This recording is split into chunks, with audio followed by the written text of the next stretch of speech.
It's one small step for man, one giant leap for mankind.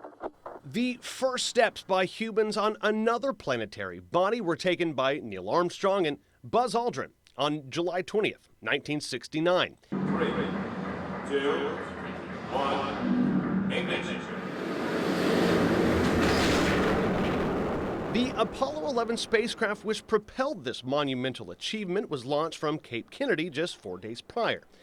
But none of this history would have been possible if it not for the work done in Huntsville, Alabama. It was the engineers that came over after World War II from Germany who joined with a team of engineers here in Huntsville with part of the Army Ballistic Missile Agency, but that ended up splitting off and becoming NASA, and that is all taking part in Chattanooga's backyard, and people maybe knew it at the time, but maybe have forgotten or need to be reminded of the significance of the work that was done right here that helped take America to the moon. During the final months that Dr. Werner von Braun and his team of scientists were refining the giant Saturn V rocket that sent Apollo astronauts to the moon, he was also preparing to launch another important project, a permanent exhibit to showcase the hardware of the space program. The U.S. Army donated land in Huntsville for this museum, and the U.S. Space and Rocket Center opened its doors in 1970. It's here that visitors can experience the mesmerizing view of a National Historic Landmark, an authentic Saturn V rocket, one of only 3 in the world. In this building we also, though, too, have the lunar lander that we have on display here that showcases the lunar rover, which was also developed here in Huntsville. We also have on display the Apollo 16 capsule that went to the moon.